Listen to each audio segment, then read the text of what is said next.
Okay, we are recording our chapter meeting. So just so you know, this will be available on our YouTube page in a couple of days. So welcome to our September chapter meeting.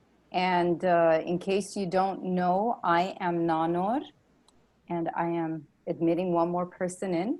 So I'm Nanor, and we have quite a few people from the board here today. We have Nahid, we have Greta, we have Doug, we have Petra, and I don't see Camber, but I believe Camber is coming on tonight also. So this is our board, and we're a volunteer board who really love to serve and make a difference to our community. And one of our big themes this year is really to support each of our professional coaches to have a thriving and prosperous coaching business. And I think we've really been focused on that and stuck true to it, not only from a skills perspective, but we've been supporting people even from an internal, that being perspective of who do we need to be to also have this successful coaching business.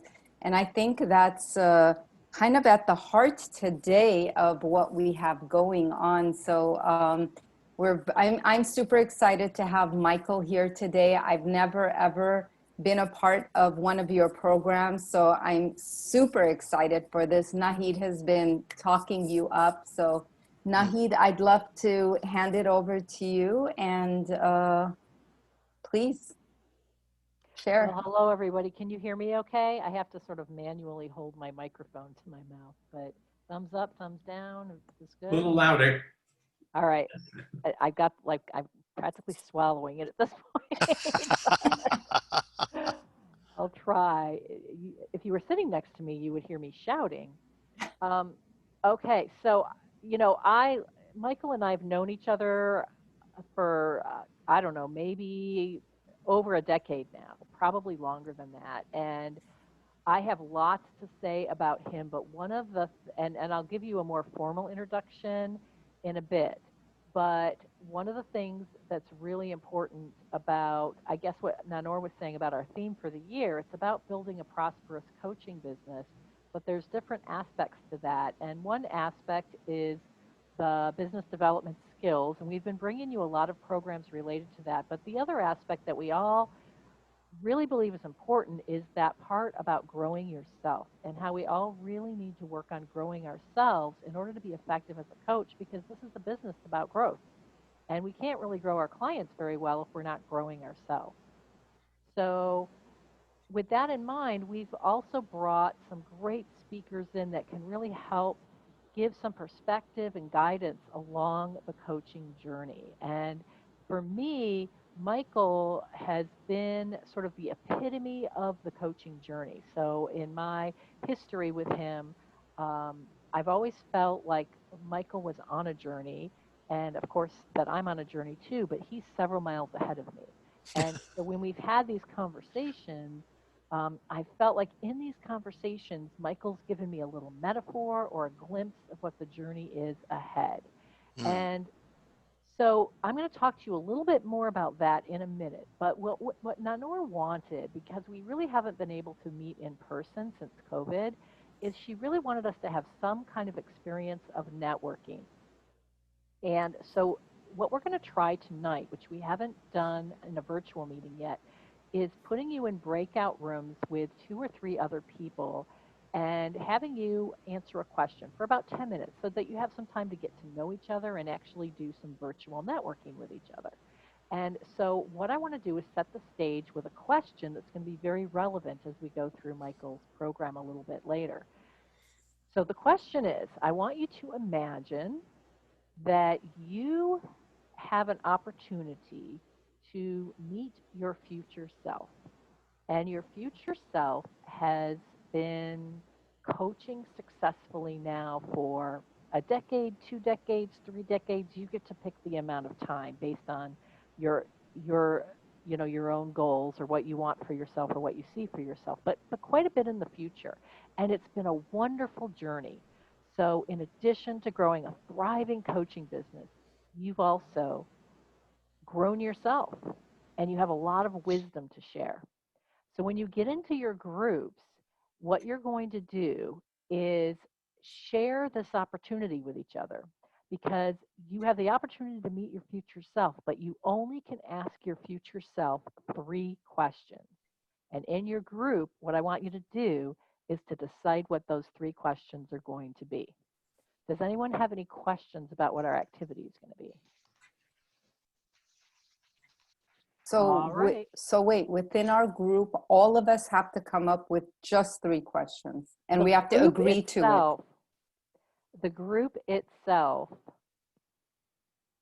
needs to come up with 3 questions, needs to agree on 3 questions. We got to throw some scarcity in here to give it some magic. It's like going on a magic journey, right? You have to have a few obstacles. So the obstacle here is limitation. You can only come up with 3 questions.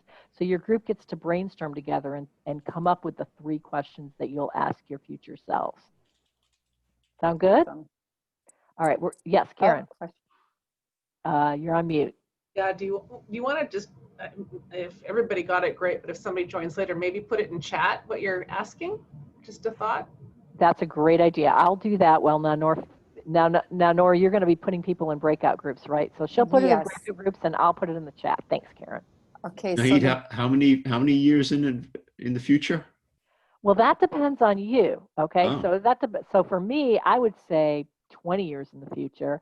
For someone that's really young, maybe it's 30 or 40 years in the future. So it's up to you based on, when do you feel in your dream of yourself that you're going to be at the top of your game? So a decade or 2, maybe. 2 decades from now, just being alive, I'll be on top of my game. What are you talking about? You're crazy. 3 decades. Well, Michael, the question I'd say is, what are you still doing alive, you old fool? That's just me. Anyway. There's just a lot of wisdom that you can gain every decade. Karen's That's here right. tonight, and I just want to say that I remember having a conversation with Karen, and I had not hit my first decade yet, and she told me that she's really looking for someone to collaborate with, but she's noticed that there's this milestone that people hit after that first decade. And I think I was like at 7 or 8 years at that point. And I really took that to heart because I did start feeling a shift by the time I hit 10 years. So it is interesting how decades do make a difference. And I'm sure Michael's going to be sharing stories about what I'd like to hear from Michael is stories about how he was in his first decade, and then as he moved into later decades, what changed. But we're going to share those secrets a little bit later. Okay, any more questions before we break out? All right. So Okay, Nora, you want to go ahead and break out, and then I'll type the question in the chat. Yes. Okay. So we're going to have about 4 people in each group, and it's totally random. So like, I'm not picking people to be together. Okay. It's the computer. So create rooms. So there'll be 4 breakouts, and it'll be for 10 minutes, guys. Okay.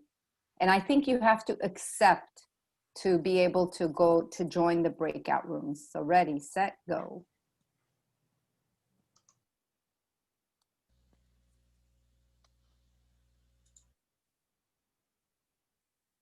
Nahid, you're going to have to accept too. Do you have a choice?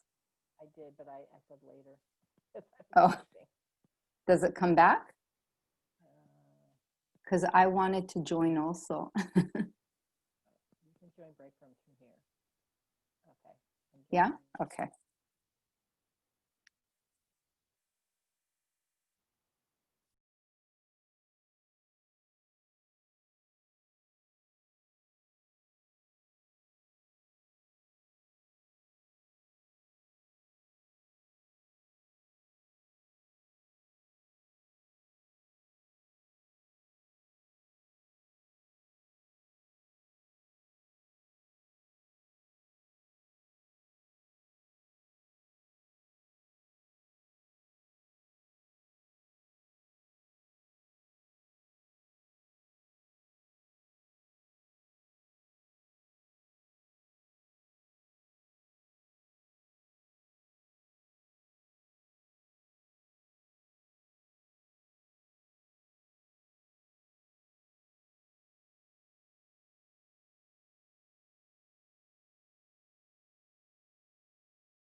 I think of all the places that I still have.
I'm going to close the room because that's 10 minutes.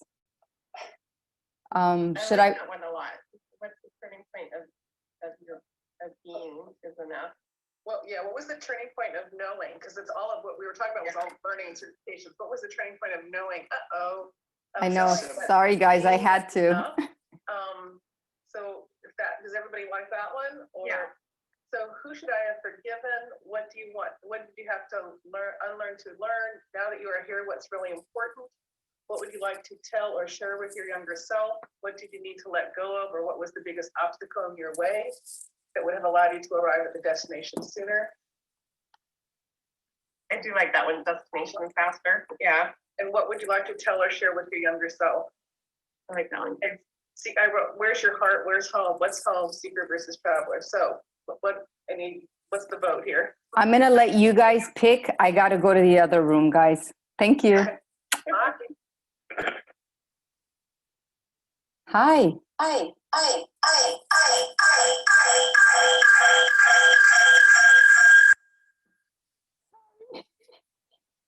Okay, wait.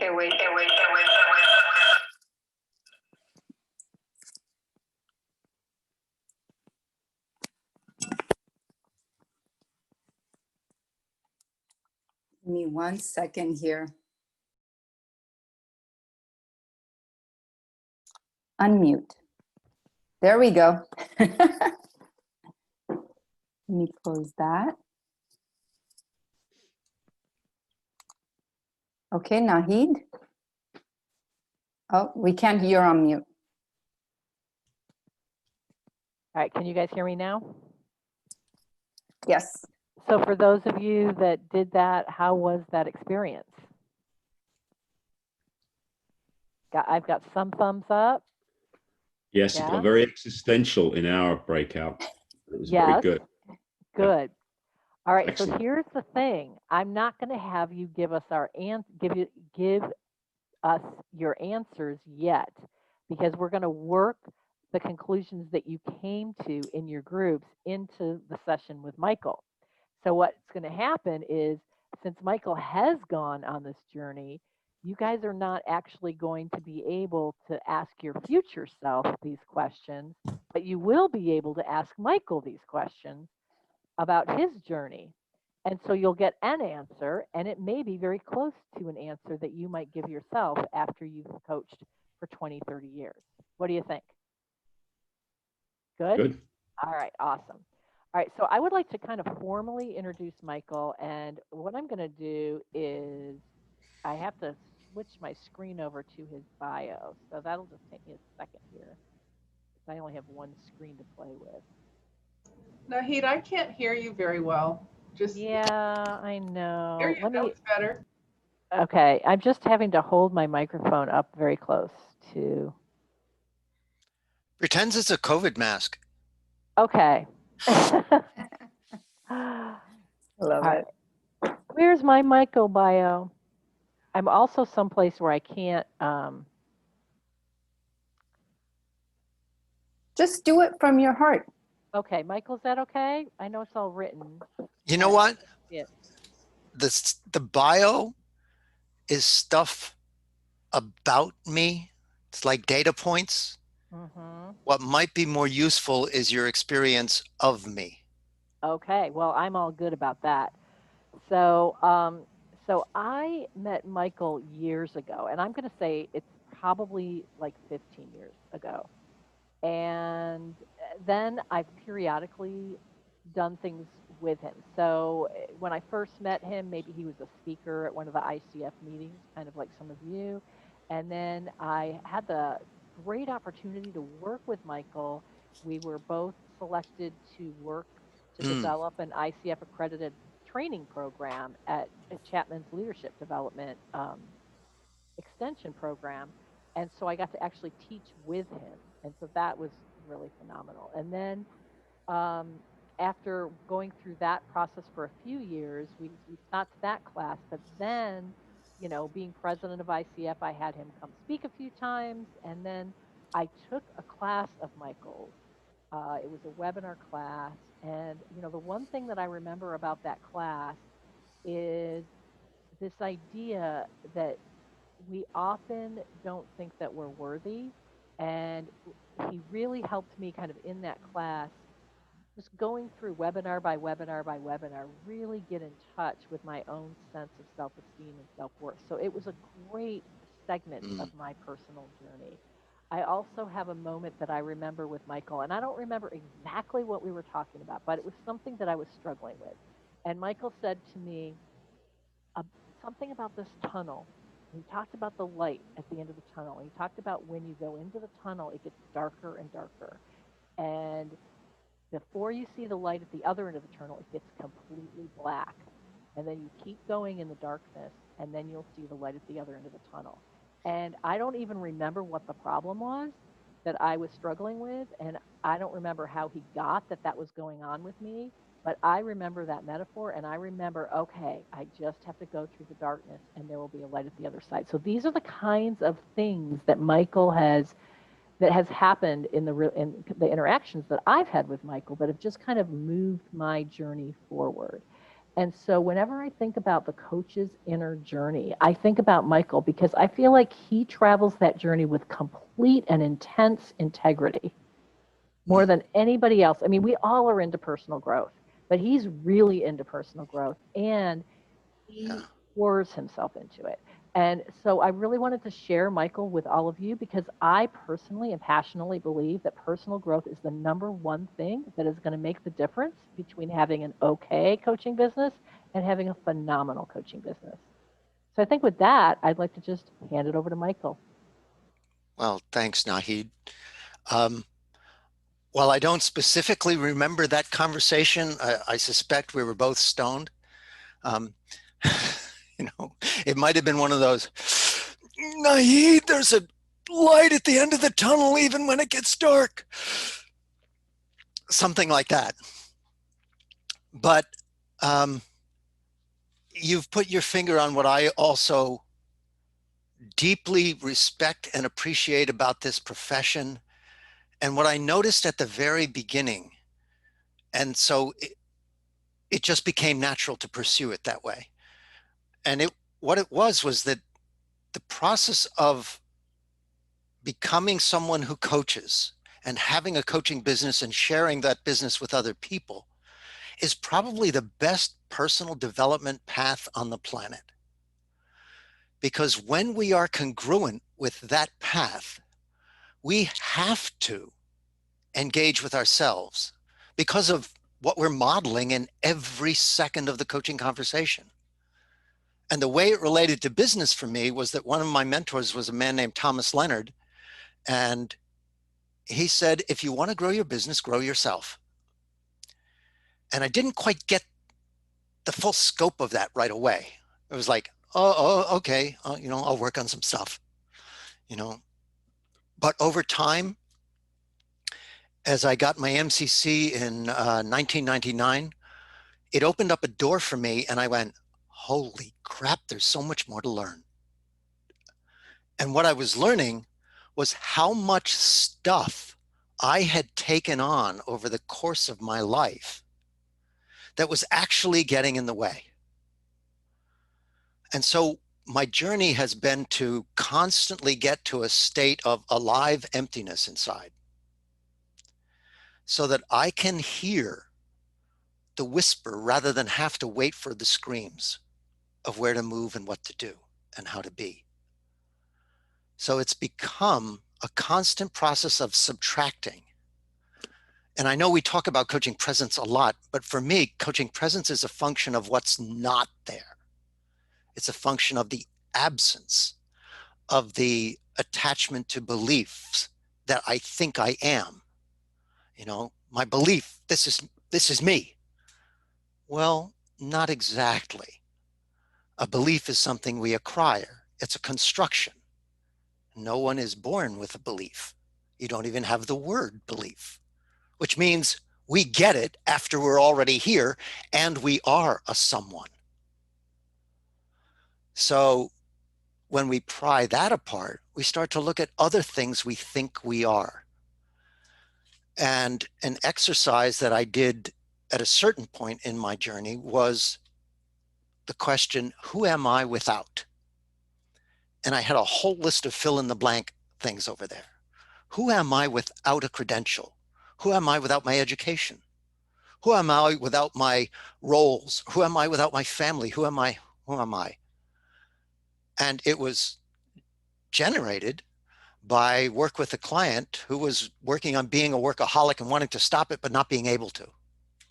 And so in that kind of inspired way that we all have at times, I asked him, so who are you without work? And he went, I'm nothing. And I went, really? And then I just paused, and he heard what he had said. And the depth of the challenge that he'd been facing became clear to him, is that he so identified that he had no identity without work. It would be impossible to give up being a workaholic. And so into that gap came a question. So what you're telling me is that at 3 years old, you were nothing? And that took it a level deeper. He went, no, I was a someone. I was something. And so that informed the question for me in my own search.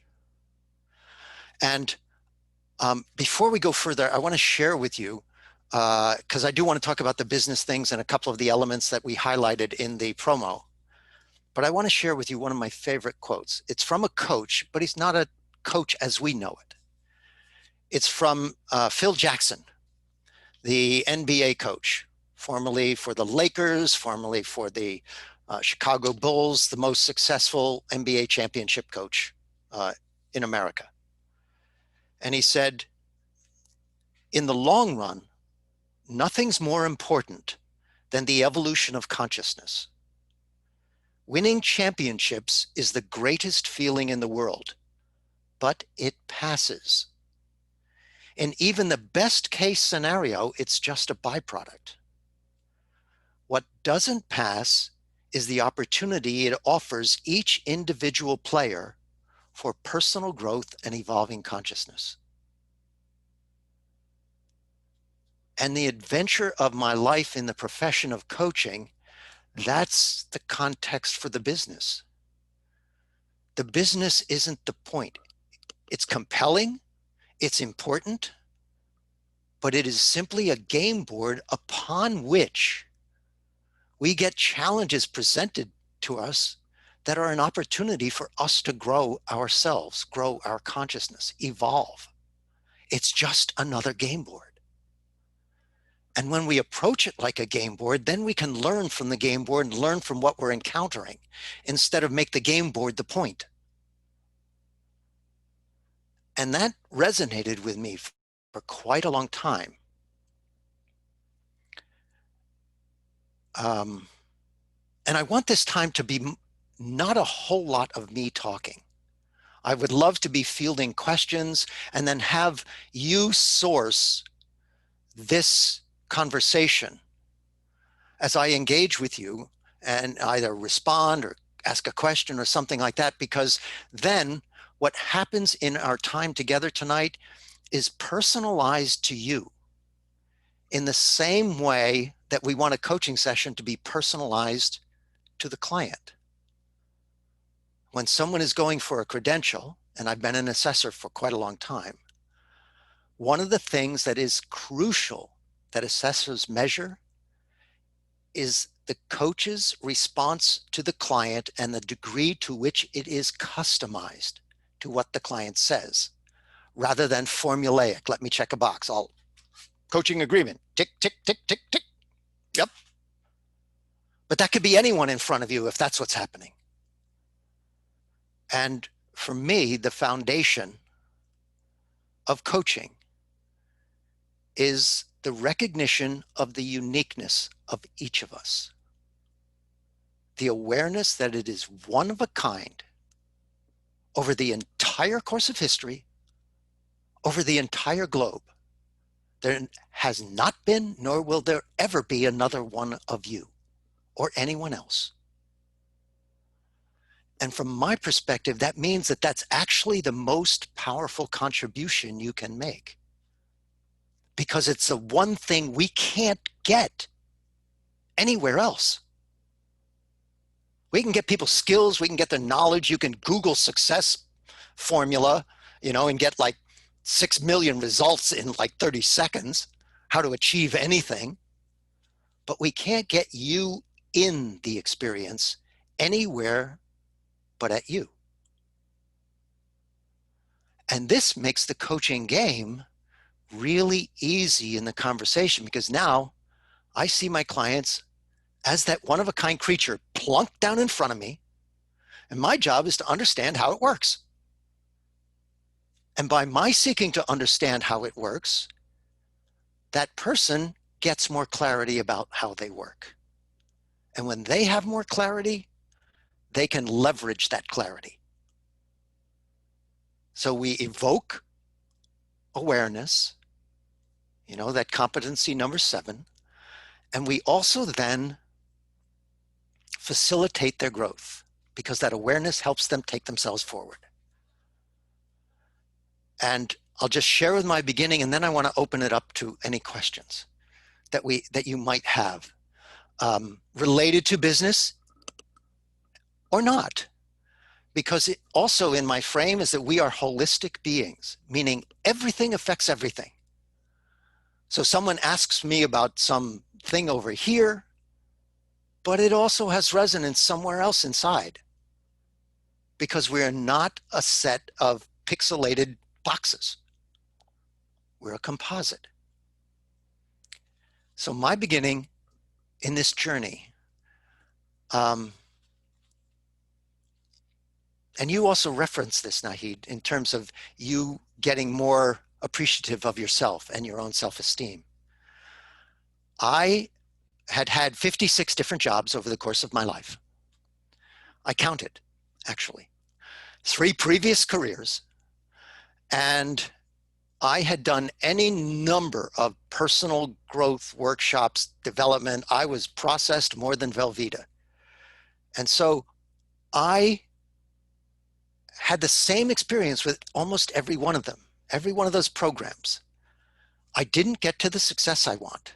And every time, invariably, the person said, it's because you weren't committed enough, or you weren't determined enough, or you didn't hang with the program long enough, or you didn't work hard enough. It was an indictment of me. Not a one of those leaders had the courage to say, you know, maybe these shoes don't fit you, and maybe you shouldn't wear them because your peers are getting blisters. They were convinced that their shoes, one size, fit all. So a friend of mine who had just sort of tapped into this coaching thing in around 1991, said, you know, there's this coaching workshop, and I think it would be good for you. And I went, oh. Okay, one more place where I'm going to go and somebody's going to tell me why I'm a failure and how it's all my fault. And he says, no, no, this is different. Trust me. And I did. So I went, but still with trepidation. And so this was in the early 90s, around 1992. And for those of you who are around in or know of New York City at that time, we had this penchant for carpeting platforms and calling it furniture. You know, that's what it was. That was the fashion style. You put carpet on a platform, that's furniture. So I went to this apartment in Greenwich Village, and that's all I saw in there. There was no sofas, no chairs, it was just, that's the furniture. And I went, okay. And there was this guy named Thomas Leonard, and he started talking about coaching and how it could help people. Then he asked for a volunteer. And I went, okay, lay it on me. Let me lay out my situation. You can tell me why I'm not going to succeed. Let's just cut to the end. And so he said, let me do this demo. And I fumbled out my situation or a challenge I had. And he said, so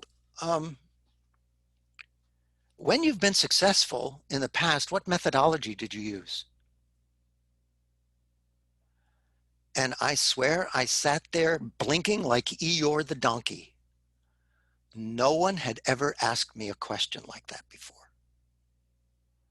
And since you're all in the profession, you know that in a question like that, there are a few assumptions.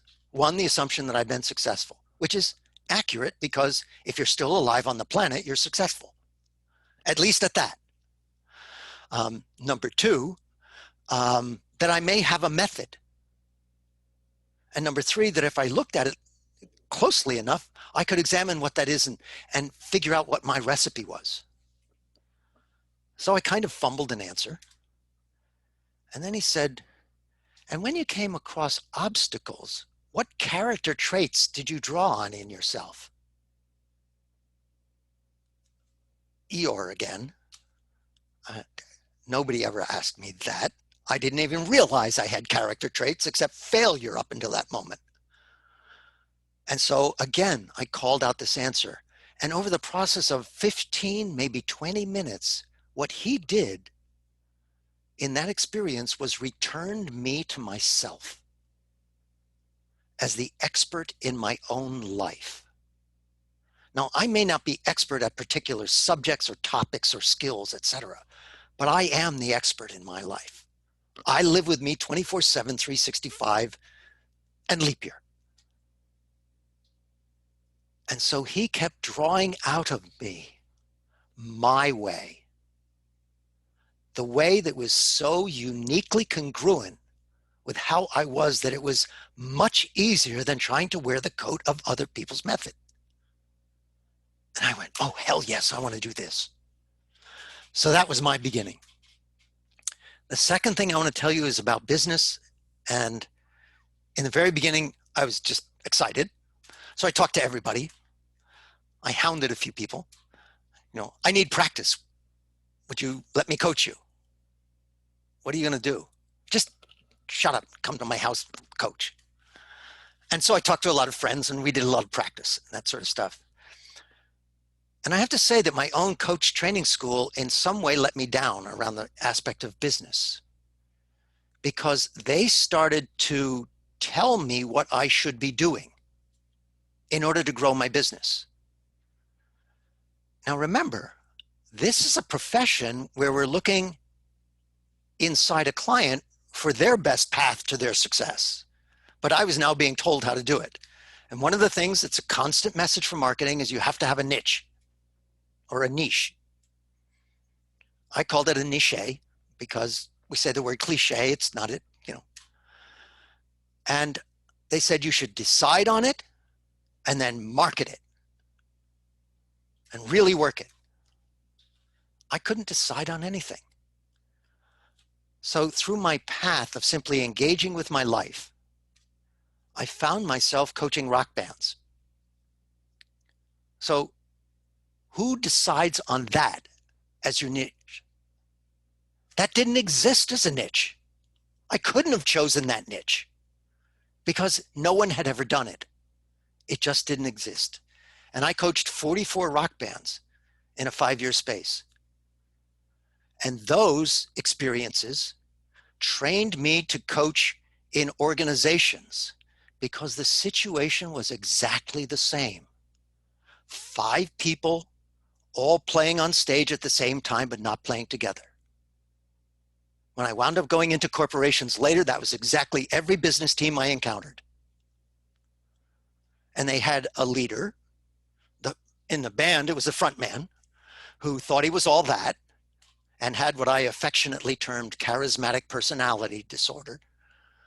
And he would want his team to worship him and everybody else to worship him, and he thought he was God and he could never make a mistake.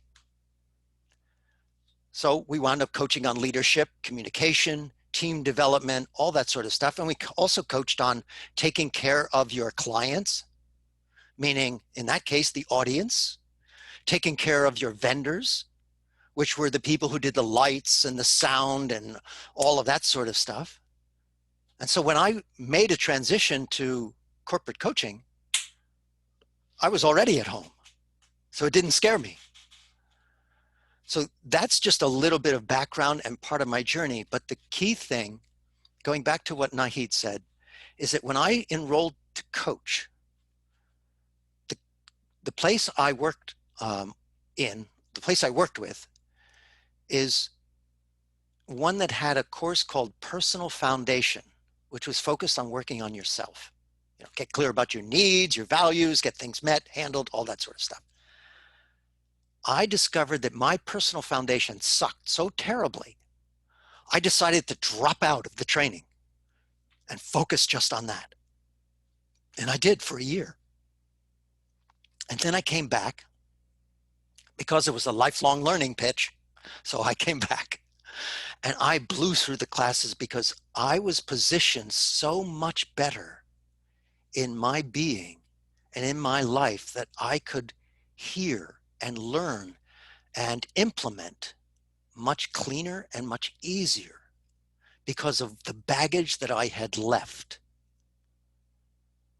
And a lot of people talk about what it is that we want to learn, but not many people talk about who is learning. What's the state of our being that we're trying to learn from? And that makes a difference in our learning. And my company with my wife is called Full Being Coaching. And our tagline is, who you are makes a difference in what you do. So that's why I go there first. And I need to keep clearing myself so that I don't dump my stuff consciously or unconsciously into a client's space. I need to get as clean and clear and empty as I can. And I'll tell you, that allows me to hear at a completely different level something that's going on with the client. And so I keep working on that because I keep getting stuff triggered, you know, and the gift of that is that it's like somebody who's come up to your house and they keep ringing your doorbell. The answer isn't to go outside and yell at them for ringing your doorbell. The answer is unwire the doorbell. And so I unwire the doorbell of people's ability to trigger me, because the doorbell lives inside the house of me. That's where the work needs to be done. And that's where the freedom is. And so my business has been built on a very simple proposition. It's about relationship. And I need to give people an opportunity to have an experience of me. And if that's something they connect with, fine. And if it's something they don't with, fine. Because when they have that clarity that they don't connect well with me, the chemistry is not good, kind of like oxygen and phosphorus, not so good. Oxygen, hydrogen, water, yay! You know, when they don't connect with me, they save me a lot of trouble because we don't clash. We just go, and I actually have to get out of their way while they're running towards success. And in the beginning, I did not know that. In the beginning, if it fogged a mirror, I would coach it. You know, so that was my criteria.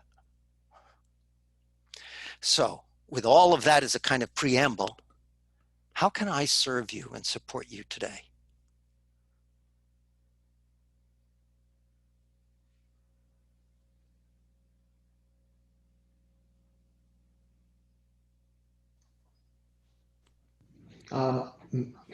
I'm just going to start. Michael, it's been very provocative what you have said, and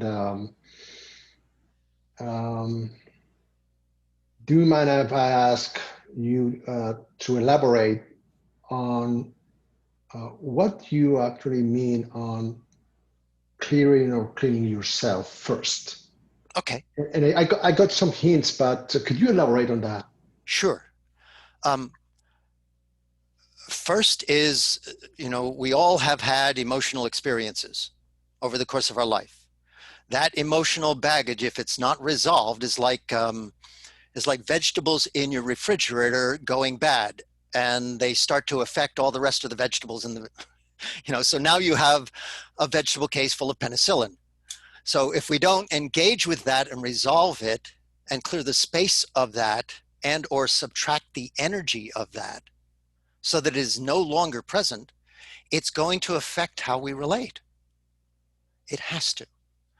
So that's just one example. Another one is embedded and coded programs within ourselves that came at a time earlier in our age that seemed like they were valuable at that time as a strategic behavior pattern. Except this particular pattern doesn't recognize that over the course of your life, you have grown, you have evolved, you have gained more skills about how to engage with life. It's still functioning on autopilot in the background as if you haven't. So it's getting in the way. So I keep subtracting things like that. I keep subtracting any attachments I have to a belief that my way is the only way. Attachment to worldviews, to mental models that I think a client needs to have. Attachment to the ego that thinks I need to get validation for my expertise. And if I have that attachment, I'm going to jump into the session and whip it out, that expertise at the first opportunity, and lay it on the client because I can't stop myself. So those are some of the things. Is that helpful? Yes, definitely. Thank you so much. You're welcome. And many people have different ways to do that. You know, I have my own techniques and tools and other techniques and tools that I've learned over the years, but whatever ones work, you know, whatever mindfulness techniques or subtractive techniques you have that work, do those. I'm not even attached to that the ones that I have are the only ones. Well, Michael, could you share us an example of your, you called it subtractive techniques? Yes, Thank you. you're welcome. I have 7 of them. They're called the EARS techniques, and that stands for Emotional Agility Response System. One of them is called Peace, which is designed to subtract the attachment to the mind and thinking it's the most important player in the game, which we all do from meditation or other mindfulness techniques. This one happens to involve a metaphor. In fact, you know, maybe at a certain point in time, we can just run through that one, just for the experience of it. I also have another technique called Reveal, which is designed to subtract the attachment to the idea that I have to intellectually figure stuff out. You know, attachment to that logic linear system, that I can't just receive information from whether you're Buddhist and call it the database of the universe, or you want to call it oneness or universal consciousness or the quantum information field. I don't really care what the label is, that it can come through us instead of feeling like we have to self-generate it. There's another one that subtracts it's called Connect. It subtracts the illusion of separateness. The idea that you and I and all of us are separate, which is really simply a construct that is supported by the limited perception field of our senses. If we could see on the level of energy, we would see just, you know, molecules, electrons, et cetera, and that which looks like distance and separation isn't really accurate, but we're not wired that way. Another one is called Be With, that I use specifically. Raphael, is that Raphael or? Yeah. Yes, Rafael. Okay, Raphael, that I use specifically to engage with the emotional things or those previously constructed programs, and perspectives. I use one called Deconstruct, and that's designed to subtract the notion that our beliefs are truth, and it helps take apart any belief to just hold the pieces up to examine, say, is this really working the way I want it to? And if it's not, let me either replace it or just discard the belief wholesale, because I'm not my belief, it's just something I have. And so that's useful there. Another one is called Perceive. This one's fun. It operates from the principles that science tells us that past, present, and future simultaneously exist, and that there are any number of infinite timelines that any one of us has in front of us. You know, you make a choice to go out the door this way or that way, changes the timeline, changes the path, changes the direction.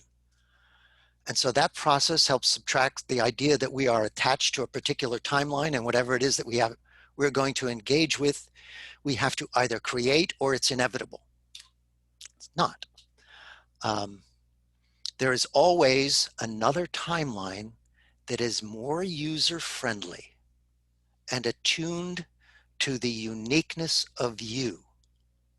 Like you were an element on the periodic table, or a note, you know, you were a C sharp, and this timeline is attuned to the C sharp instead of the chord that you've been living as. And the last one is space, which is designed to subtract the idea that I am limited by this frame called me, this body, because science also tells us that we are more space than matter. And when we perceive ourselves as matter, that automatically creates a constraint about what we can include. And this one has been particularly useful in helping expand the sense of self, so that when a client comes at me with, like, and you've had them, ton of details, and you're sitting there going, okay, what's important? I don't know what's important. They just spoke for 15 minutes. What am I supposed to do with all that? Okay, so, this one helps you change the sense of self from, like, being a small mesh net in an aquarium, which is pretty solid, anything that comes at it, to a much larger sense of self as huge net squares. And then all that data or all that energy comes flooding through, and the things that are important seem to strum the side of that and make themselves known. So those are some of them. Those are the 7. So, Michael, I have That's a what I question. use. Yes. Can you walk us through a subtraction technique that will help us subtract maybe some fears or some obstacles that we may have holding us back from either being all that we can be or building our coaching businesses to their full potential? As much as I would like to, that's a task for the Be With technique. And because we each have different variations of that, whatever is holding us back, it would need to be personalized to each one of you. It's not a generic technique in that way. But Does I'm happy anyone to want to volunteer? I'd be happy to have have a chat with you on that one. I can do the peace technique later as a general one.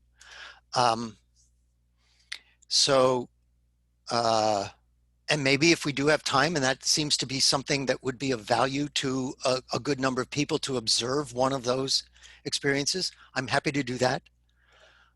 These techniques are all part of my approved coach training program that I deliver in China, but not to be used with clients. They are specifically approved by the ICF to be used as a personal resource development of the coach, much like meditation would be. But they're not an approved ICF tool to use with clients. So I know that doesn't quite give you what you wanted, but perhaps if there's time, we get to play with that. Let's see. So who else has a question for Michael? Yeah. How can I support you? Whether it's in your business or something that you sense, if that shifted, it would affect your relationship to your business. I have a question. Hi, I'm Michelle. Hi, Michelle. Hi. So it was what you were just talking about is a perfect segue to one of the questions I have, which was, what techniques do you use with clients that are ICF approved, or you have found have been most helpful when you find that they have limiting beliefs that are getting in their way, or they have blocks? I can tell you that at this point in my life, and for quite some time, I don't use any techniques except the coaching process. In the beginning, I used a number of tools and techniques, but I found them to be actually constraining because it got to the point where the tool and the technique was doing the coaching and I wasn't. Mm. So they felt like training wheels on my bicycle, and I had to find the balance of pure coaching in my being. So now I ask, I follow the client. I'm sitting in a space of alive emptiness, and I listen for what the question or the response is that the client needs from me at that time. I don't even decide whether or not it's a limiting belief, because for me, and I know that's a phrase that we use, all beliefs are limiting by nature. Got it. They exclude something outside of it. The belief excludes, no matter what it is. Even the belief that everything is possible excludes the idea that something is impossible. So, I pay attention and I respond, and I trust the client deeply. I know they have come to use me well. And I see myself in the process as a saw. My job isn't to move the saw or cut, or, it's their job to use me well. If they want to use me for a hammer, it's not going to be so good. Or a shovel or a tape, it's not going to be so good. My job is to keep my teeth sharp and let them know how to use me. So when the client is speaking, most of the time, I'm simply receiving content, sound, energy, emotion, whatever, in a full being experience. And I do take the time to let that settle in me. Because as an assessor, I have watched a lot of coaches play crouching coach, hidden agenda, where they can't wait for the opportunity to coach. They've heard something and they're going to pounce. And they're basically going, the client is talking and they're going, okay. You finished yet? You finished yet? You finished yet? Because I know what to coach. You finished yet? And the client stops talking and they go, ha! Which means they're gone. From the minute they grabbed that one thing, whatever that was, they were gone. Which didn't allow them to process the totality of it. So I give myself space and time. And then there's really only 3 responses to any client at any given moment: a question, a statement, or silence. And so in that pool of silent awareness, it lets me know which and even what to engage with to respond to that. It may not be time for me to take on a belief that a part of me perceives has a constraint on them, unless they are driving the call in that way. I don't know where they are to go. I am completely unattached to the outcome. Right. Thank you so much. I was actually curious. I worked with a client in the past who believed that she had some limiting beliefs, but couldn't figure out how to get past them. So that's what I was curious about. Yes. So that's when we get to be really curious. See, the bait is that they present a situation, a challenge, a problem, and they throw it behind the boat, and we, the coach, come up like Jaws and go, I'm going to solve that. I'm going to solve that. Right. Okay. And I'm curious because I make what I call respectful assumptions. I assume this is not the first time they've come up against something they don't understand how to solve. Right. So what I'm curious about is what happened when that other time happened? How did they do that? What's their sense of where we should start to look at this? Because the coaching mantra that landed with me early, the mantra for real estate, location, location, location. The mantra for coach, let the client do the work, let the client do the work, let the client do the work. It is, after all, their life. And if they don't do sufficient work in the coaching session, they will not have gained anything to take them forward for when they are without us. Wonderful. That was so helpful. Thank you very much. You're welcome. Thanks for asking. Sure. Who else? What do you got? Lay it on me. Okay, I have one. Sure, So, Greta. to follow up for that, thank you. What do you say when you realize the client doesn't want to do the work? If that feels absolutely true for you, number one, I don't make the assumption that it is absolutely true, but it may feel or sound like that. I say, it sounds like you actually know what the work is to do, and it doesn't sound like you are all that committed to do the work.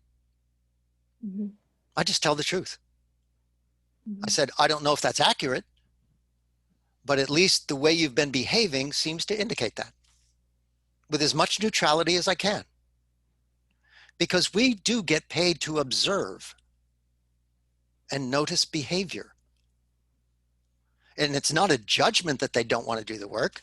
They may not feel like it's time. They may not feel like the work fits. They may feel, I'm just going to report. That's my observation. And then I see what they do with that. Mm-hmm. And then I respond to whatever it is that they do with that. I mean, I've had some people at times be stubbornly insistent on a certain belief, for example. And it appeared like they didn't want to change it. And so that's not a game. In the beginning, I would try to shift and help them move things around and get a new perspective and all that sort of stuff. And then I started to just let go of that. And so this person, this was a relationship issue. She said, she kept insisting she was never going to find the man of her dreams. Never. And we'd done a few sessions about how she might look. And I said, she was certain. So finally one day I just said, okay, so let's assume that's true. You're never going to find the man of your dreams. Now what?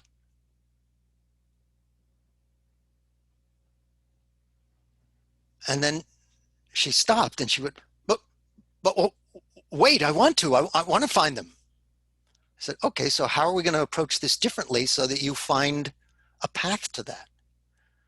Because in her mind, it was a game that she was playing that she wanted me to continue to tell her with optimism that it was possible.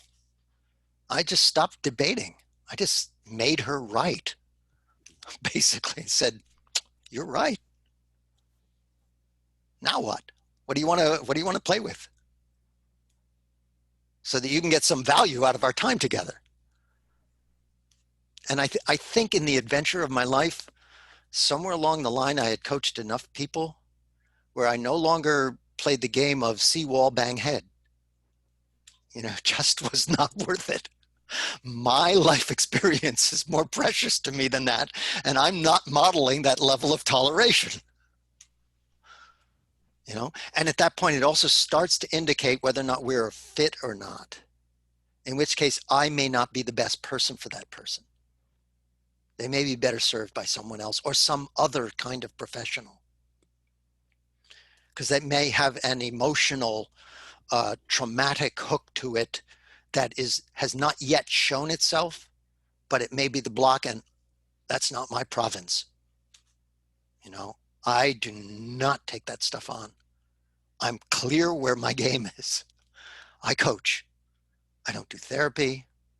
I don't do financial advising. You know, it doesn't matter how much I may know about any of that sort of stuff. That's not my job.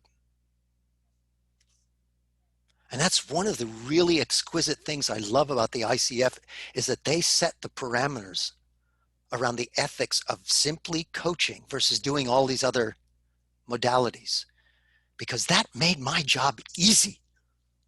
I didn't have to show up in all those other roles. Is that helpful, Greta? Great. Yes, very. Thank you. You're welcome. And by the way, you know, I have known over the course of my life some great financial advisors and some great therapists. I would much rather they handle that, you know, those cases. Yeah, absolutely. Thank you. You're welcome. So how else can I serve you and support you today? I would like to ask something. You mentioned that you transitioned from rock bands into more corporate environments, and that's where I happen to be most of the time, basically with all my coaching. And I'm wondering, you know, when I listen to you, this is a very, I mean, extremely intriguing, you know, approach, and I love it. But I'm also seeing, and I think this is part of the controversial conversation sometimes when it comes down to ICF and this pure coaching.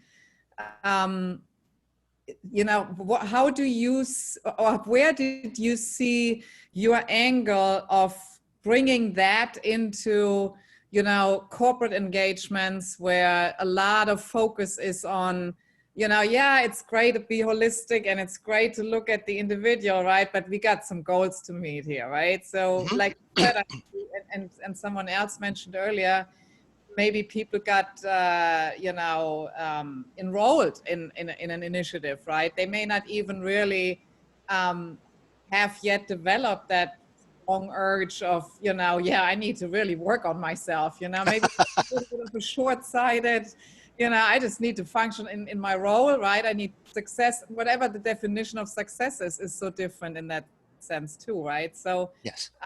talking about these limitations, or talking about the lack of really diving so far into this individual and how this aligns, the inner goals and purposes to the outer strategies and all that. What was your winning way of bringing the two together? Well, I can share with you just a little piece off the resume. I have worked in every industry at every level around the globe. CEO, CFO, CIO, VPs of development, director level, all that sort of stuff, all the way down manager and frontline workers. And in all of them, whether it was entertainment, finance, manufacturing, all of that sort of stuff. I've worked in all those industries. And I found that the same thing held true.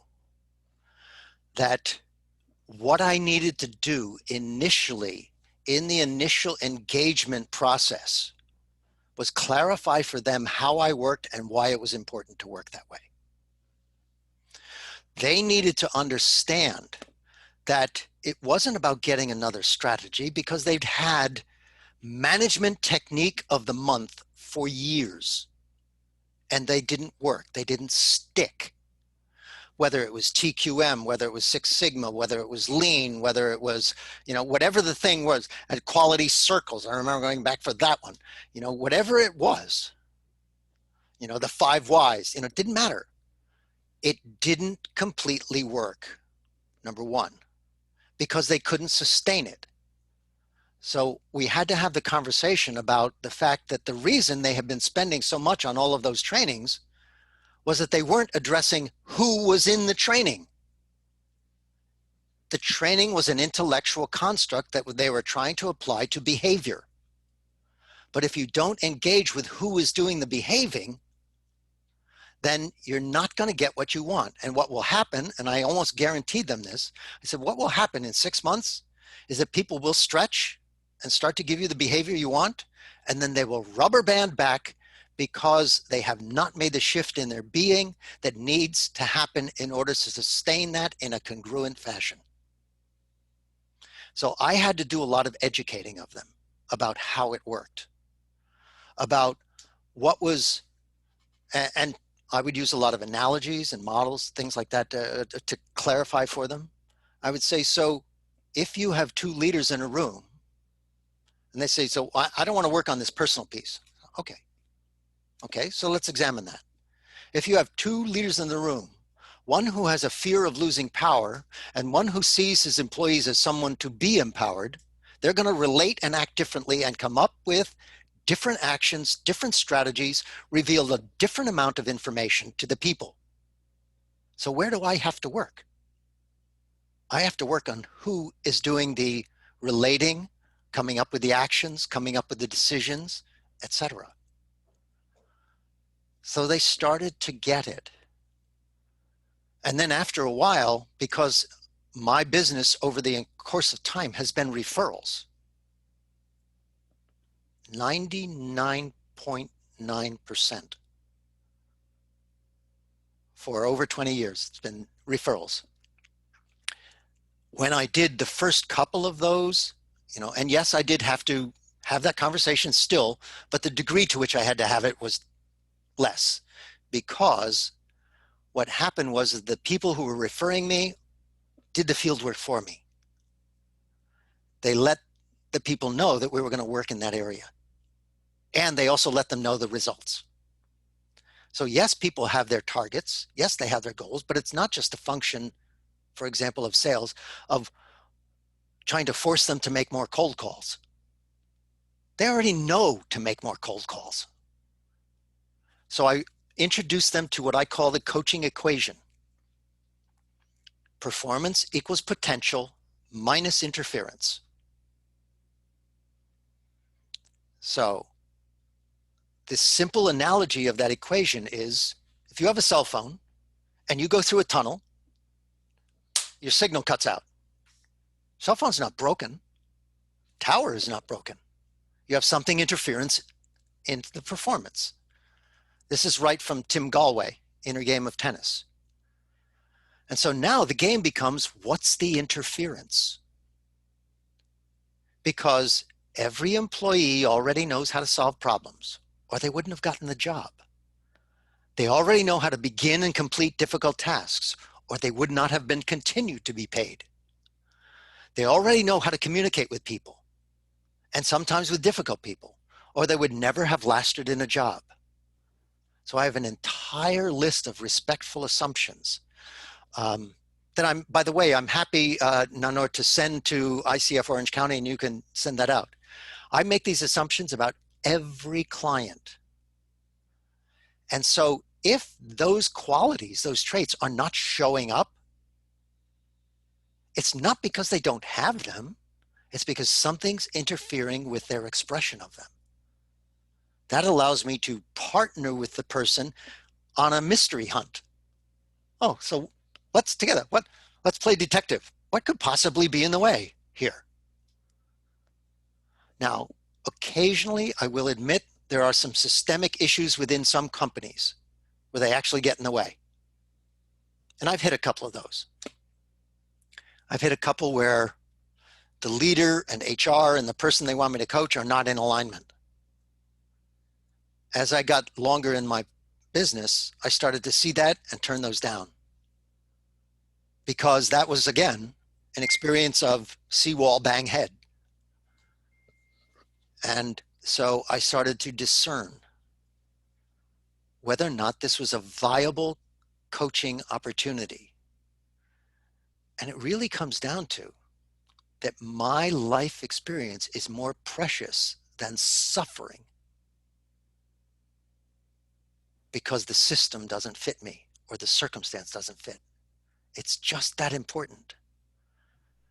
In the beginning, I will admit it was hard because I was terrified that I wouldn't get business if I didn't just take anything. That's why I coached everything that moved. But you've had that experience where you have, as some of you may have, where you pick up the phone, you know, you hear it ring and you go, oh God, it's him. Hi, glad you're here in the session. What do you want to work on today? And you're dreading it. Aren't we supposed to be exemplars of people who are having a kind of life experience that we want? Why would we do that? I even went to the place of having many, many clients stacked in the day. I did back to back to back to back to back for 8 hours. And after about 3 months of that, I was just freaking exhausted. And I went, wait a minute, I had this job. That's not why I came into coaching. I already had this job. So I started to change and experiment with different models for me because it has to fit you. And the best success you will ever have with a client is if that client fits you and you fit them. And if the circumstance doesn't, it's going to clang like two gears that are either too tight or too loose. And that will be difficult. And so, yes, I had to do a lot of upfront engagement work before I took the contract on. And there are some people who turned me down after that conversation.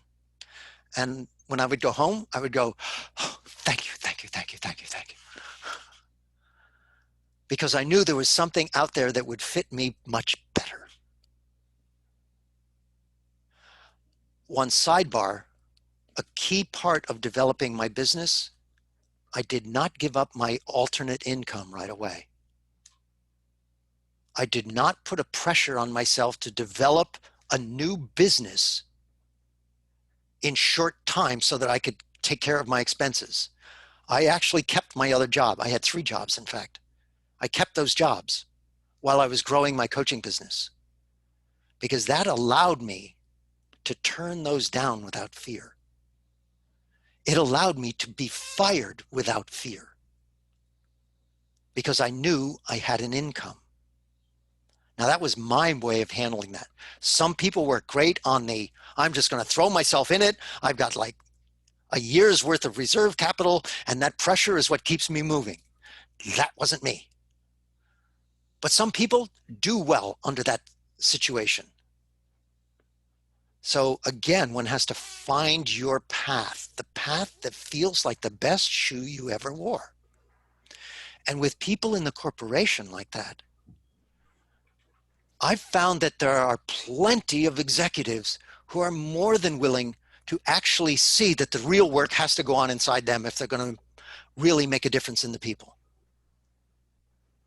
And there are some that are still attached to command and control. Let me just make sure everything gets done.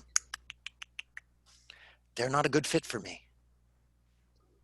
So you have to find your way to fit. But I've been able to do pure coaching in every corporate experience I had. I don't know if any of that's helpful. Well, I mean, it sounds like you'd worked with leaders one-on-one, right? So yes, and teams. And teams, yeah. And teams, leadership teams. Because, and the trap with a leadership team or any business team, the team wants you to do the work. I don't do that. I coach them to do the work in the same way I would coach a client. So when I get our initial team meetings, I'm going to try and find out through the path of inquiry how they want to handle certain situations, because I'm curious. So I'm going to say, what happens if one of your team members you see is not doing the work? How do you as a team want to handle that? Because I'm not going to take that job on. It's because at some point I'm gone. They need to grow their ability to handle those questions. You know, what happens if someone gets sick? How are you going to handle that? What happens if you have a resource challenge from the upper levels?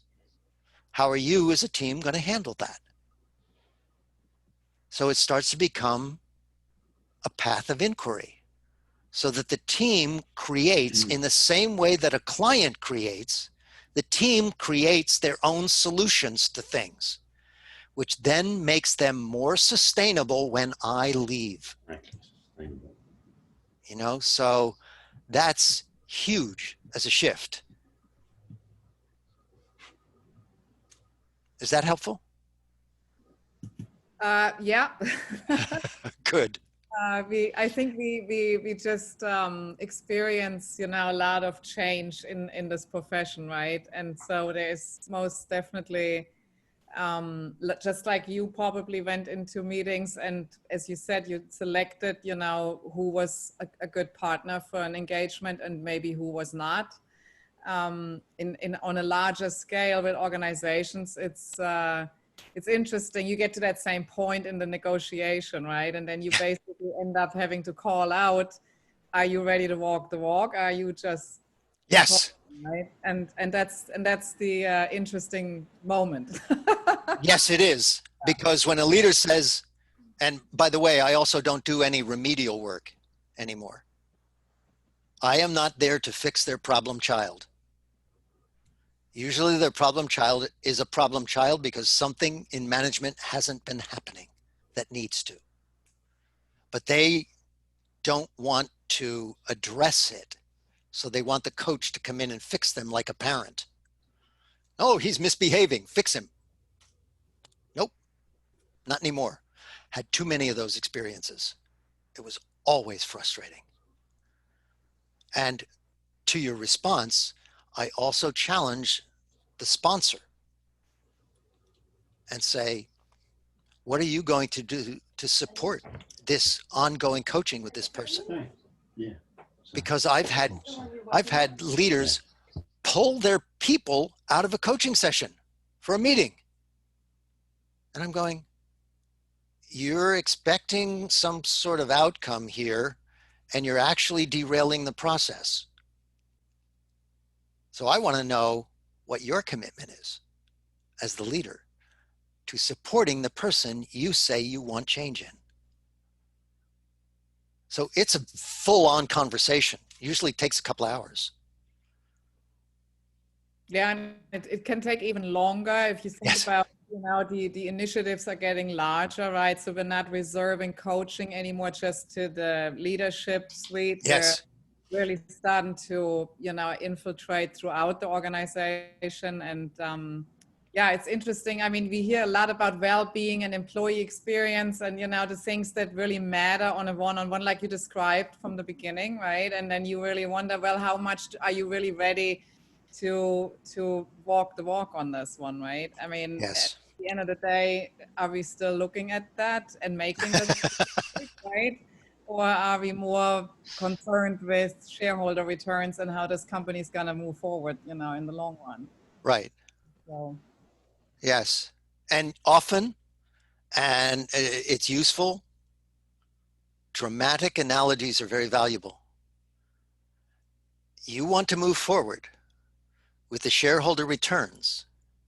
What happens if any number of your employees get a broken leg or an arm, or metaphorically get a broken leg or an arm, or get sick or whatever it is on the way? How effective do you think you will be if you do not take care of your employees?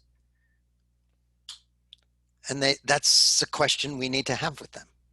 yeah, and then there's the gap, right, between acknowledging that, but still not doing. It's the doing and the saying gap. Yes. Well, yes. And there's an entire book out on that. It's Right. called The Knowing Doing Gap, actually. Yeah. Yes. Thank you. It was very helpful. Thank you. You're welcome. Thank you, Petra. And is that how to pronounce your name, Petra? Petra, yeah. Mm-hmm. Petra. Yeah, you got it. Thank you. So, how else can I support you in growing your business, growing yourself so that your business grows naturally and organically? Michael, I heard you say that your business is, I think, 99.9% referrals. Yes. And I think that is really the most powerful way for that engine to fuel itself. Let's say for coaches who are not at that point yet, where those referrals are really turning over, what do you think the importance of social media is in developing a coaching business today? What are your thoughts on that? Okay. Yeah. So there are two aspects to that, and it really depends on what fits the particular coach. Some people are great at working social media, et cetera, et cetera. But the aspect that has always been present, whether it's social media or even before it, is relationship. Nothing replaces relationship. That's where the source of the referrals are. So if I work social media from the point of view that people used to send mailers to people or leave brochures at the back of a room, I'm working it from the point of view of seeing the potential people I'm going to engage with as leads, not as human beings I'm going to be spending time with. And that changes the game and the energy of the game, and people sense it. And I know that there are any number of programs out there who will swear that they're going to give you like enough leads to get, 6-figure income in 7 weeks. Yeah, exactly. And then they're going to tell you why you failed. But see, that's the part that can't be replaced. So for me, personally, what I do is that I use social media as a mechanism to simply let people know who I am and what I'm about. If they respond to that and then want to play, then we can do so based on a recognition of the who value of me, not the persuasive thing of the features and benefits of what I'm trying to sell. And I actually kind of stumbled on that early on. And so now my strategy, and it may not work for everybody because, as I said, some people are great at working social media and ad buying and all that sort of stuff. It doesn't fit for me. But my strategy is make it easy for people to find me, and make it easy for people to know me. And when they do that, if they want that, then we have a much easier path. And the ones who don't, once they do get to know me, have saved me and themselves a lot of time. You know? So whether it's via a podcast, whether it's via posting, whatever the mechanism is, it's people need to know you. In these days, there's so much marketing going on. People are being pummeled with ads and pitches and all that sort of stuff. They want to spend their money where they can trust. That's not something you can persuade people to do via data points, really. Because what we have to remember is that in a successful coaching relationship, it may well be long-term. So are these the kind of people that you want to play with for a long period of time? You know, I'm not a fan of the one-off coaching session. I don't take those. I'm not, my contracts or my engagements are, minimum 3 months. Corporate, 6 months to a year, minimally. Because I know that in that system, while they may want microwave change, not happening. Because there are too many other factors affecting their performance and their behavior. So I just do my best, whether it's do a workshop, whether it's do a presentation, whether it's do a podcast, whether it's, post, whatever it is that I post. And I can be honest and say there've been a bunch of my postings on Facebook. There are people have gone like, a bunch of them have gone away from me. I go, thank you. We're not a values match. And I don't want to suppress my values if I'm going to be engaged with somebody for a while. Why should I become someone else in order to have business? Now, that doesn't mean that I wouldn't use a synthesis of varying methods, but I get to choose what it is that I'm cherry picking. And it's got to fit me. That's been the key piece. So when people ask me what my niche is these days, it's very simple. People who want to work with me that I want to work with. And Michael, can I ask a question? Yes, Chad. Let me pause for just a second. Does that help, Karen? Is that useful? That is useful. I've been thinking about all of this quite a bit lately. Great. And just exploring a couple of different things from that perspective of who am I and how is it comfortable for me to show up in whatever space. Yes. So I'm just starting to have a little fun with it. It has historically stressed me out and I'm like, oh, enough already. Big fan of the F word, fun. Yeah. Thank you. You're welcome. Keep experimenting. Yeah. You don't have to decide forever. By the way, I started when I was 41. Okay? I started when I was 41. If we want a tree to grow that can support us for many, many years, it may take time to nurture it. So a question I ask people when I've worked with beginning coaches, if you spent the next 5 years figuring it out so that it supported you for the next 25, wouldn't that be worth it? So don't rush yourself. Staying congruent to you, fabulous. And coaching has, the whole field of coaching has changed so much, even in the last 10 years, in my opinion. Yes, I mean, it has. To be, ICF certified 15, 20 years ago, who cares? Right. Today, it matters. Yes. And I haven't forgotten you, Chad. I just want to come to this one point with you. Yes. The importance of the credential. This is what the credential is valuable for. It stimulates your journey. It stimulates your personal growth and your evolution. It's not about validating you. It's not about getting the ICF's approval. It's not about that. You can look at it that way, but that's not the most useful context.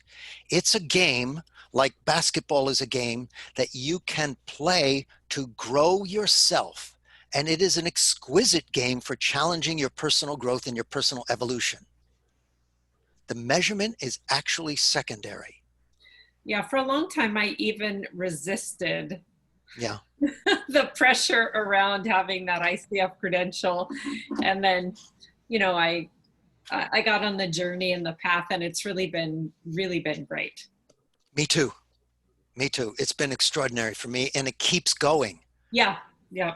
Yes, because the credential, great perk, and mastery is more interesting to me than the expertise of a credential badge.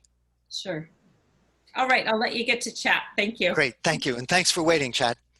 Oh, no worries. Of course, it's been a fascinating journey this evening with you, Michael. Thank you so much for sharing so much and so deeply and eloquently from your learnings and your experience along the way. I really appreciated you saying what you did somewhere in the middle, where you were very honest about the fact that you kind of worked early on in your coaching career. You worked this very much alongside your full-time income, and therefore, my question to you, I guess, is because you've lived your coaching journey with a lot of integrity, it feels, and a lot of yes, staying true to yourself, you know, but the realities of, on the one hand, what are the economic realities of this is our full-time gig. Yeah, we can't always turn business down, you know, because the bill payers don't want to know that. And then also what Petra said about the corporate clients, yeah, they don't care about your realities either. They care about their quarterly shareholder meeting that's coming up and how can we help them fix their problems so that everything looks good to the shareholders. So just the question we asked at the beginning was, what question would we ask our future self? What would you say, looking back at early on in your coaching career, before you had this Zen-like state that you now have in regards to the world and your coaching practice and your clients, and just this easy, yeah, whatever, man, it's all good, you know. That's good luck with that, I say. But where were you at early on in your career? I mean, and I'm asking you to kind of, you know, let us behind the curtain. Let us behind the curtain for a minute, okay? Sure. So we could see what was Michael Stafford like, you know, a few years ago when you were first getting on your road. Well, I'll tell you, the importance of the whole thing hinged on my deep experience of the importance of my uniqueness and what fit me. Mm. And I'll share a story, maybe an odd story, but it'll take a few minutes. Just before I got into coaching, or before coaching, you know, came talking to me, I was doing things. I had 3 jobs. I was doing a bicycle messenger in New York City. I was waiting on tables, and I was renovating apartments. And I was also in some ways emotionally a mess. And so I was seeing a therapist for abandonment issues, because from my perspective, everybody in the world was designed to abandon me. That's like they had nothing else to do but abandon me. That was the perspective. And so at one point I broke up with a girlfriend, and it was like, that was it. And there I was, and I'm looking at it, and I was in my late 30s, and I went, I don't have a life, a future that I want to live into, because all I could see was an extrapolation of right now. All I could see was that I'd be painting apartments and bicycle messengering and waiting on tables at 70. And that was not appealing. So this catalytic instance happened as I was in an apartment on the 33rd floor of a building I was painting. And I found myself saying, I don't have a future. So there I am, I go over to the window, and I'm starting to inch out the window, onto the ledge, and leaning out further and further. And those are bizarre times. And so, you know, there was a thought that occurred to me. There were actually 3 of them. To give you an example of how externally self-referenced I was, you know, like everybody else's opinion mattered more than me. One of the thoughts that occurred to me in that place was, this woman is going to be pissed at me for not finishing her apartment. Like, I'm going to be dead, but that's the Before thought you that jump? occurred to me. That's Yeah, right. okay. Right. Okay. So, but that didn't stop me. So I'm inching out more and more. And then the next one was, I'm going to be landing on that rooftop and the janitors are going to be annoyed at me for having to clean up the mess. Again, that's that frame, not stopping me. So I'm inching out a little bit further. And I did have a thought just as I'm about to lean out and let go, because I had a newborn son with the person who is now my ex-wife. And it said, he's going to grow up with the stigma of a father who had done that. And that had me grab a hold of the window frames. And I'm still leaning. And then the third question happened. And that is, what if I'm wrong? What if I'm wrong that I have no future? Kind of an irrevocable choice I'm making here. And so that pulled me back in. I called my therapist and I said, I need to check into a mental ward because I'm not safe for myself. And she said, okay, I'll help you do that. And I also have to let you know that I can't be your therapist anymore because I don't work with people who are potentially suicidal. Now, just for a minute, remember what I was going to see her for. Abandonment issues. So she must have caught my thought at the same time. She says, but I'm not abandoning you. I'll find you another therapist. Mm-hmm. So we checked me into a mental ward for some time. And there's lots of weird and bizarre and funny stories in there. But one of the most pivotal experiences was that I went into a place that's called the recreation room, short abbreviated, the rec room, which also is like the Rex of humanity, but the rec room. And on the shelf over there was a box of the jigsaw puzzle.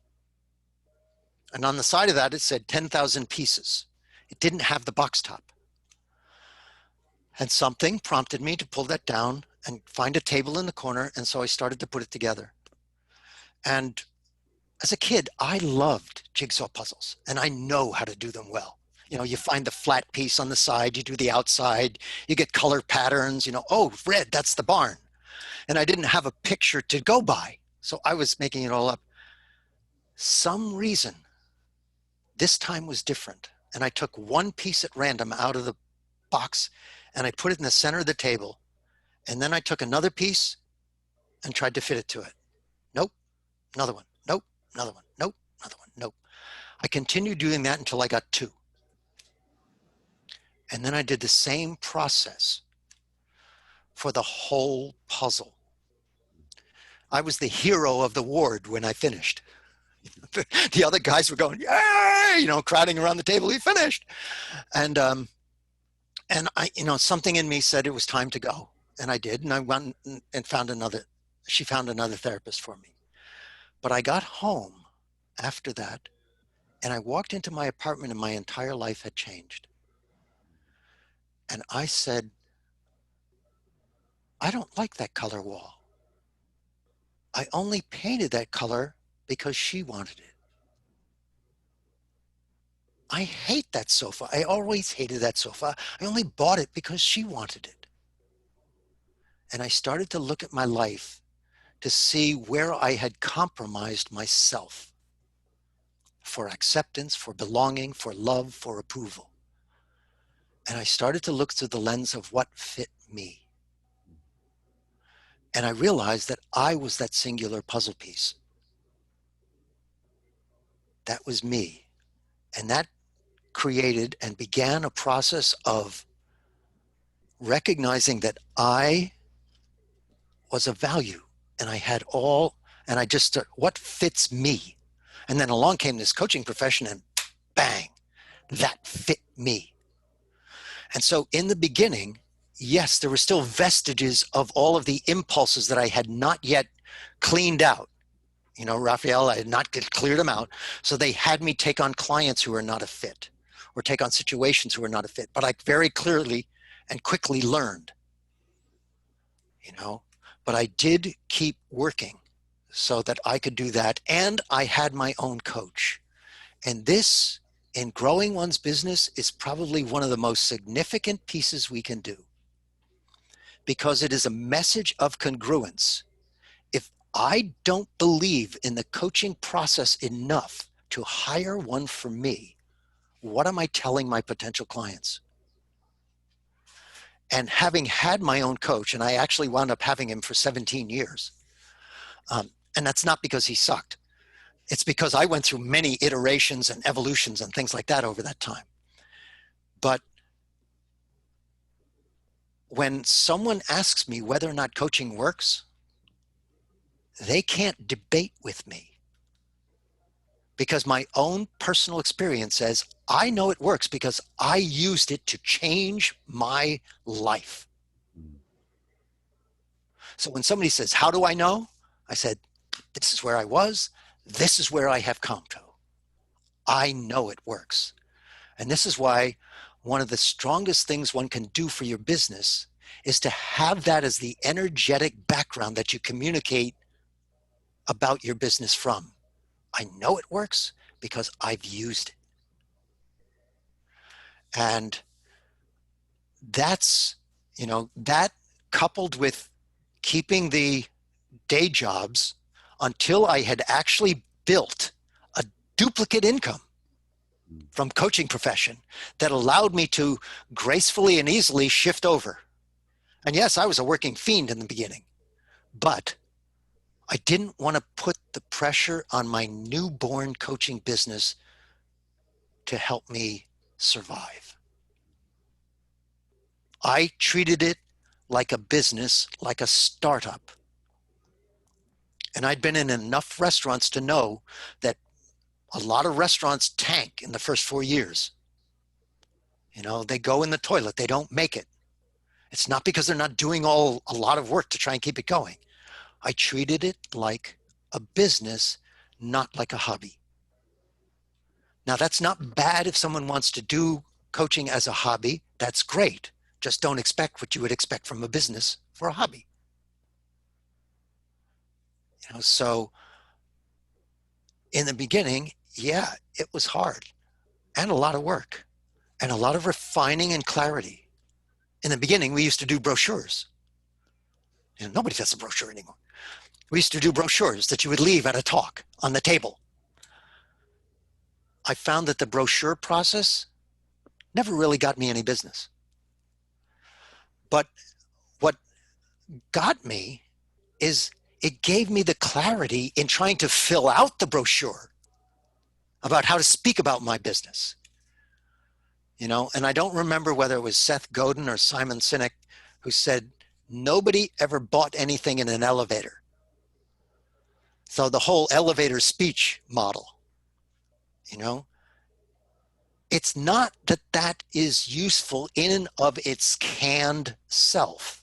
It is useful to help you get clarity to be able to articulate truthfully what you do. And then when you engage with a human being, you customize based on what you learn about that human being.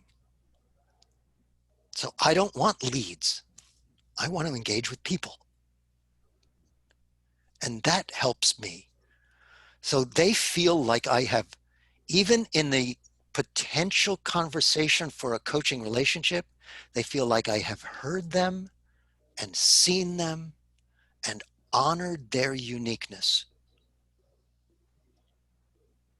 And after that, they at least know some of what I am about. And if that doesn't tell them that if they want to do some kind of work with me, that I'm the good fit for them, then God bless them. I would be happy to help them find somebody else who's a better fit. Because ultimately, I want all the potential clients to succeed. And I know they don't need me in order to succeed. which is another subliminal message that the coaching profession presents for people. People need coaching. They don't. Nobody needs coaching. They can use coaching as an asset to have a better experience of life or to perhaps accelerate that experience. That's valuable.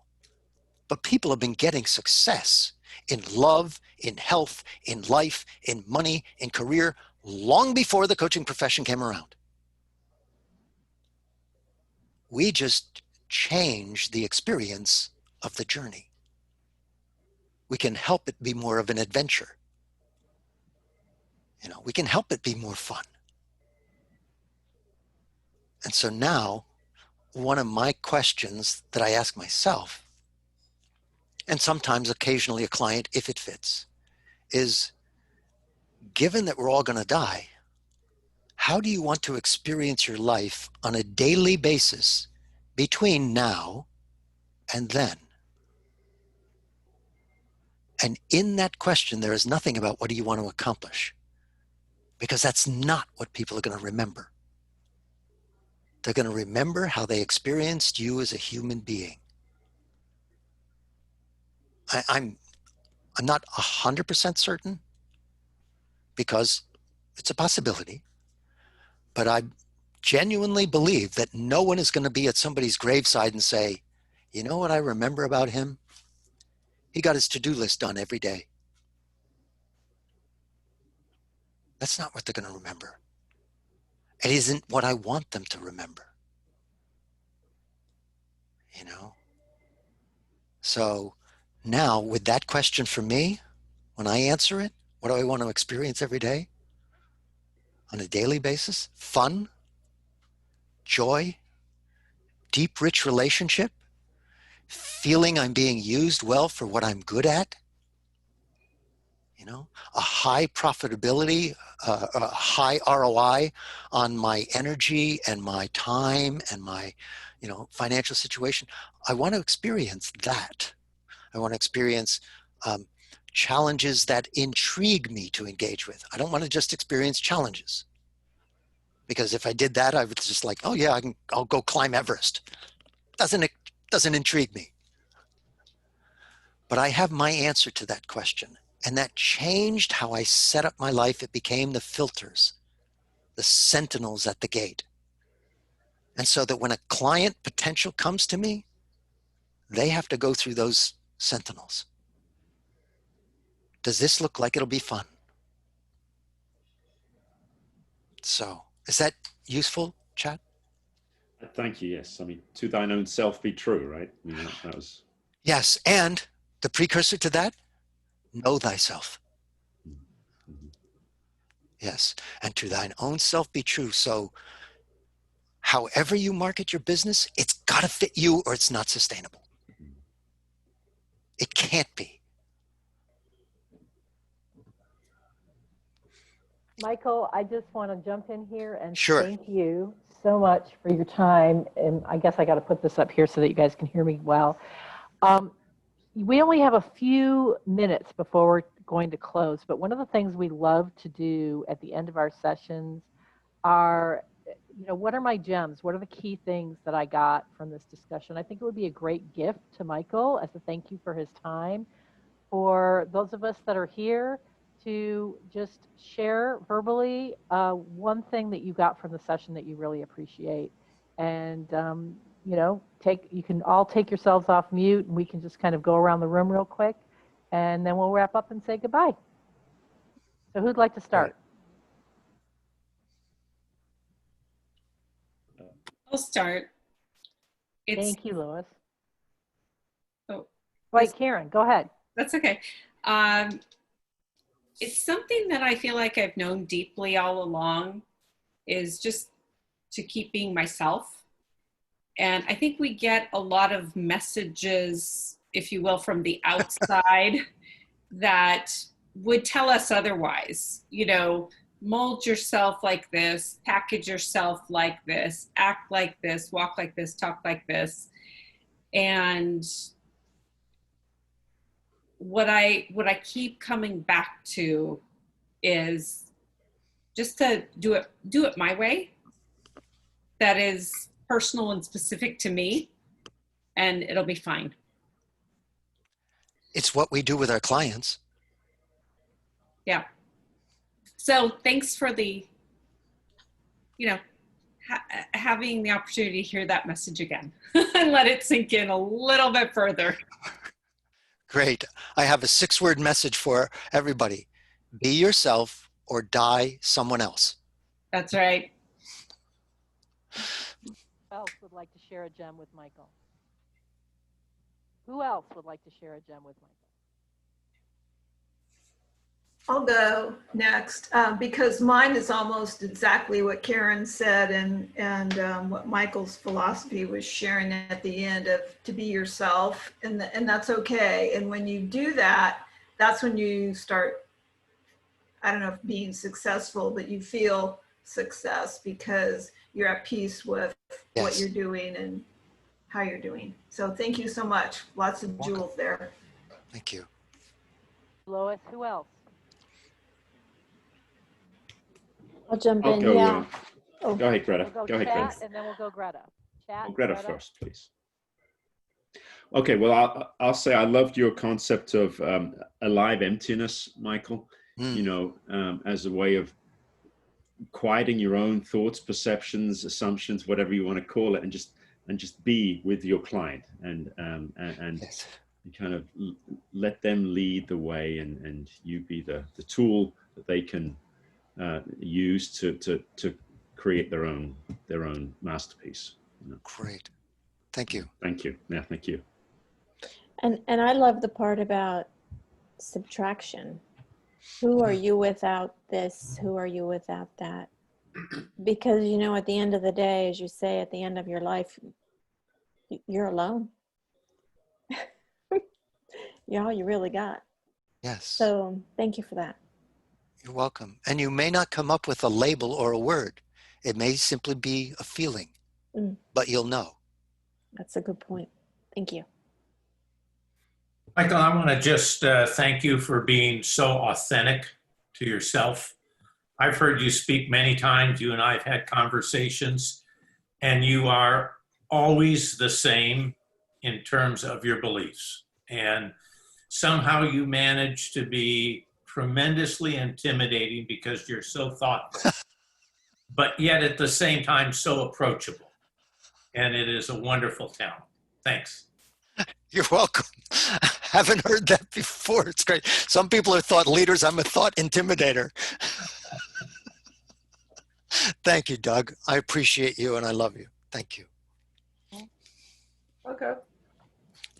Michael, I've known you and haven't seen you for such a long time. And I actually texted you a private message saying, I love you, Michael Stratford. And what I learned today was just, I didn't know that story. I didn't know your story in the way that I know it tonight. And I'm touched. Thank you.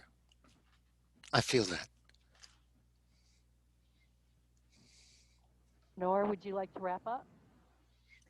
Sure. Well, Michael, this is my very first interaction with you and my first experience, and I'm literally blown away.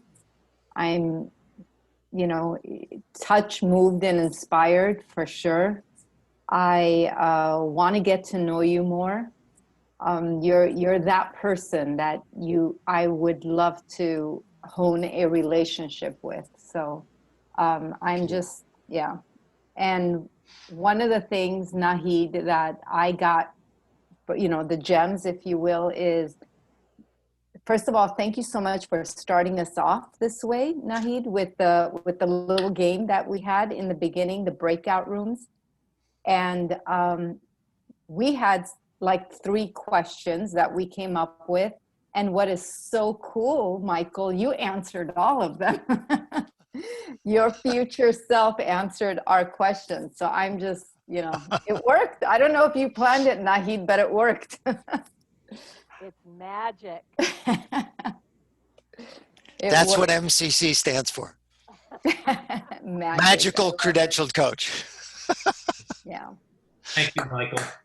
So, Thank you. so much. you know, Michael. I don't know if we can create another one like this, but ICF Orange County, please come back to more events. This was like, I think, I don't know if we can do something like this again, but this was awesome. But we will try for sure.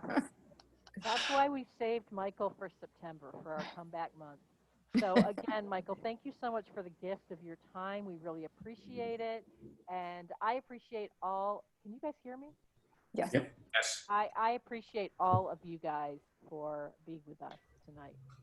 So Yeah. Thank you, Nahid, for the invitation and thinking about me.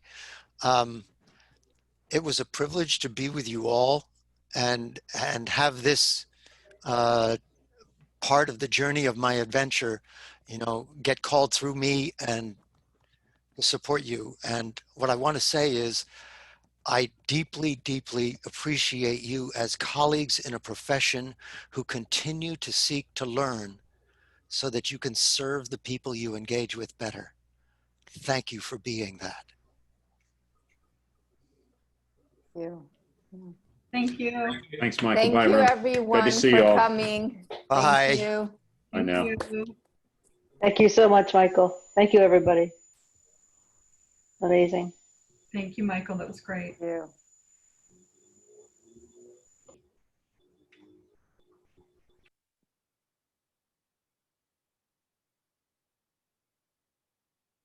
Bye.